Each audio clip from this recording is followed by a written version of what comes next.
Hey folks, this is Steven here.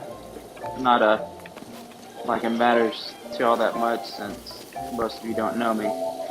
But anywho, thought I would show you how to make a whole lot of rupees in Zelda Breath of the Wild. Now this little trick you see on YouTube quite a bit.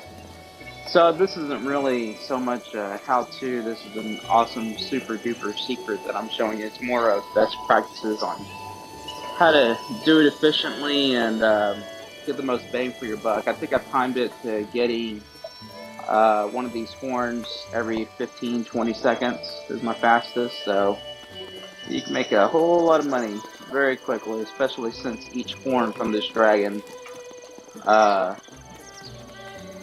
loots you about 300 rupees a pop. So here we go. I like to start off at my humble abode that you get a purchase on here, all upgraded and bedazzled. And so, there we go.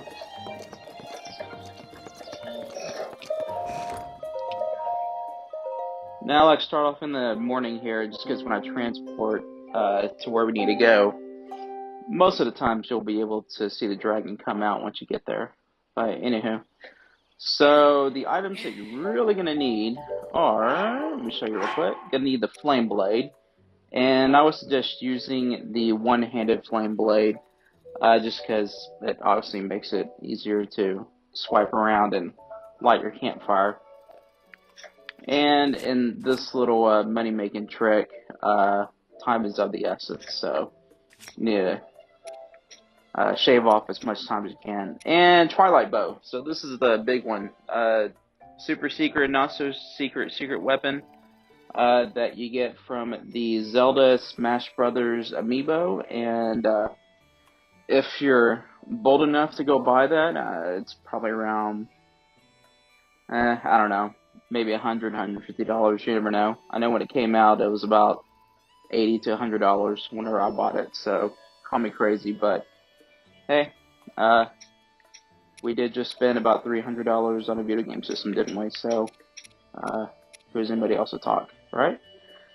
Alright, so Twilight Bow. Very cool. The really neat thing about this bow is that unlimited number of arrows, and each arrow shoots in a perfectly straight line, and the bow breaks after about 100 shots, so you get a whole lot of use out of it. Not incredibly powerful, but from a utilitarian point of view, it's amazing, and it looks pretty beautiful. Look at that, it really shines. Very cool looking. So, Twilight Bow. Also, I would equip your climbing gear, preferably up to 4 stars, but it doesn't need to be maxed out like that. And eventually we're going to use Zora armor, and you'll see in a little bit. Once we get there, we're going to need to use some wood, and I have more wood than a wood can chuck, apparently. And these are the things that we're getting. Shard of Ferocious Horn. He must be Persian. But that's what we're getting. So these suckers are cool looking. They're easy to get. You get a whole lot of money for them. And I have about 408. I think my goal is to max out my rupees at about 999,999 rupees. And I need roughly about a little over 3,100 of these shards. So I have a little way to go. But anywho, so let's get at it. And get a close up of the bow. Look at that. That looks awesome. Just gorgeous. Oh. Alright, let's get out of here. So where we're gonna go is right here next to East Necluda. Zoom in a little. Riola Spring, and we're gonna go to Shudasa Shrine. Probably butchered that, but I don't care. I'm in Texas, and I can butcher stuff, like nuclear. And that stamp, that's our little cave that we're gonna camp out in to do our little magic. So, let's travel. Beam me up, Scotty.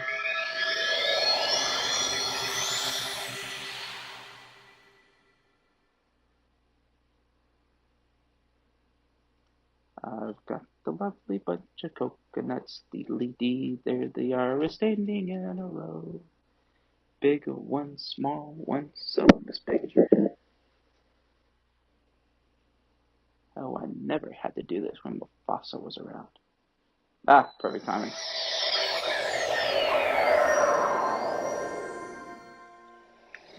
Alright, so we're in our first little cave. Let's switch to our Zora armor. And all you need really is a chest plate. That's it. Come up the waterfall, get a scenic view up there. Looks pretty sweet. And rotate camera angle and glide perfectly there. Hopefully the dragon will pop up right here. Oh, there we go. Perfect timing. Oh, don't want to do that. Very cool. As a storm chaser, it's always nice when your target plan pans out, and targeting a rival right when the dragon pops out is always nice. Oh, look at that. Very cool. Panda dragon looking thing there. Alright, so this cave right over here, this is where we're going to position ourselves. And the neat thing about this cave, first let's do some damage.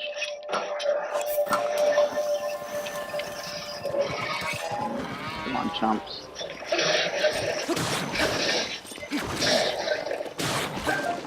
The reason you gotta take those suckers out is because the game will not let you fast forward to the morning, like we're gonna need to do at the campfire, unless all the enemies are killed. And typically there are electrical bats in there that you gotta take out, but I've already taken them out, so we're good. Alright, now, you see this little white rock right here? This is where we're going to be. And so the great thing about this rock is that it's on a level surface, and that's really where you want to build your campfire. Because for some reason, if your campfire is built on an incline, the game has a hard time registering that you're close to a campfire. So you have to get really close, and you end up burning yourself sometimes. So this just saves you a lot of hassle. So let's just do that. Oops, wrong way.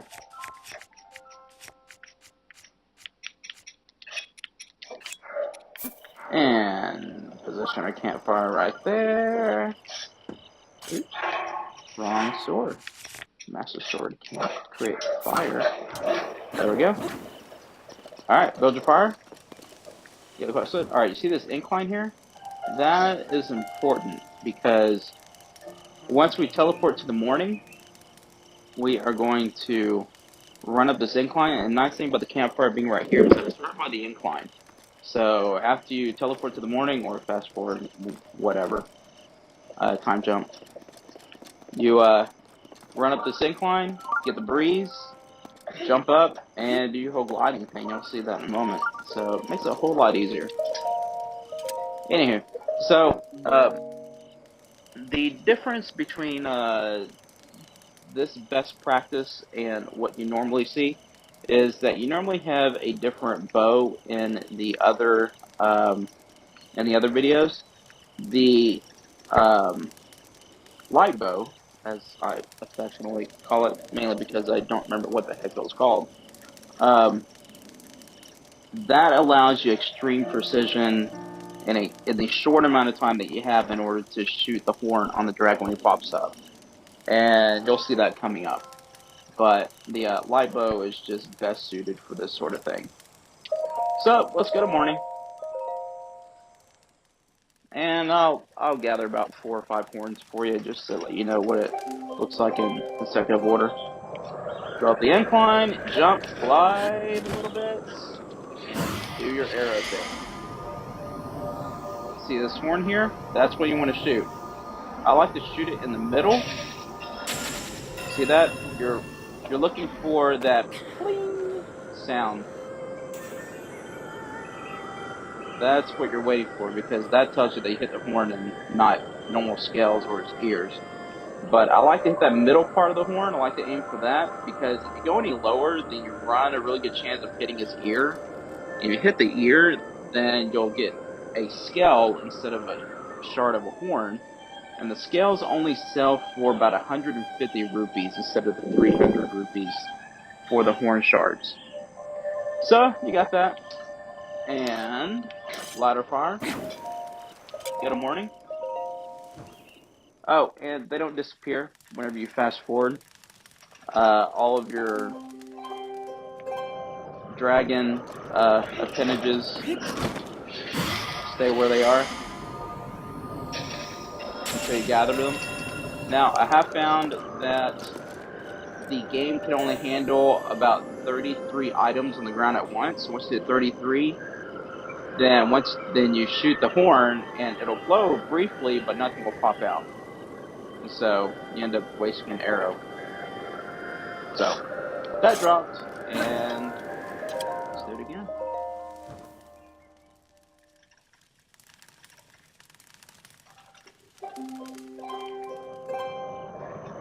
And I like to orient my camera in the very beginning right when I go to the morning, just to give me a better vantage point on the incline. Ah, look at that. Easy money. Easy money. Morning again.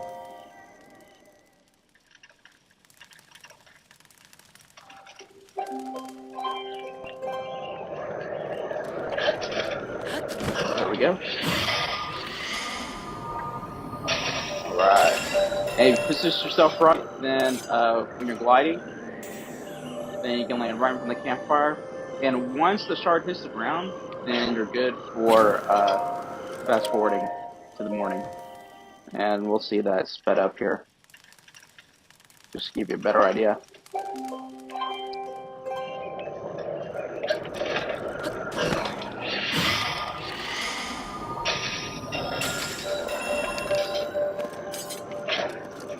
Wait for it, wait for it, wait for it.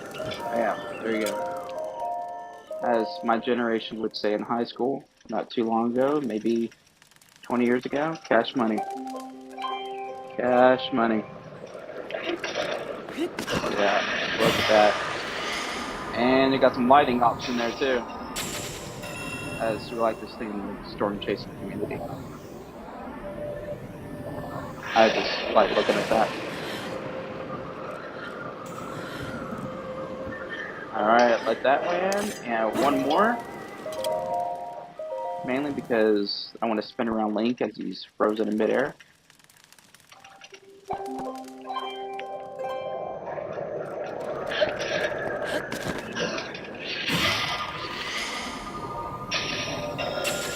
Pretty cool. It's like a time dilation field. Woo! Gravity well. Woo! Look at there. Oh, I can see it. Pretty cool. Alright. So you do that. Let that land. And at this point, I like to put on my climbing gear completely again. And that's mainly because we're going to cut across a little pond to climb up the cliff. So these shards will land in pretty much two places on this side. So right here, right by this tree, and in this area right here, right by this tree. I like to look around anyway, just to be sure I'm not missing any. Also, sometimes they will fall down there at the bottom of the waterfall, so you gotta look out for that. And we're gonna up and away. Bam. Jump up. Oh, one thing I would recommend before you do this is to max out stamina. You really want all of your stamina wheels. Stamina wheels. It obviously helps you when you're frozen in the air to be able to target perfectly with your bow. But also when you're climbing up the cliff, it can be very useful as well, for obvious reasons. Alright, let's get these shards here, shards there. This is the general area where they're going to land. Sometimes they'll land down here, so it would be a good idea to, just for scenic purposes, I like to drop and look around. Oh, shut up.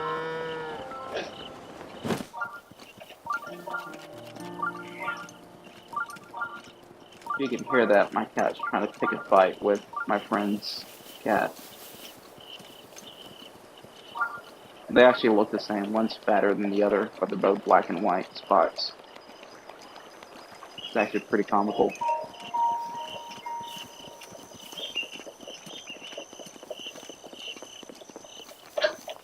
Alright, and, back in your cave. Scenic view, you get the whole Michael Bay look here. And the person who absolutely destroyed Transformers and the rest of my childhood. Thank you very much, Mr. Bay. So, there you go. And yes, the last Transformers did suck pretty badly. Yeah, that's my commentary. Alright, so, that's it. Collect, collect, collect. Do it until you go insane or doing repetition for so long. Yeah, that's it. Easy money. And hopefully they don't catch this. Hopefully this was intentional. But yeah, there you go. Alright, thanks for watching this. And I'm not sure if I have any intention on making any other videos. Is this just a cool little trick that I stumbled across some very useful tips for, and I wanted to share that. So, anyway, yeah, there you go. Happy trails. Have fun with the future DLCs and the current DLC from Big N themselves. And, yeah, happy adventuring.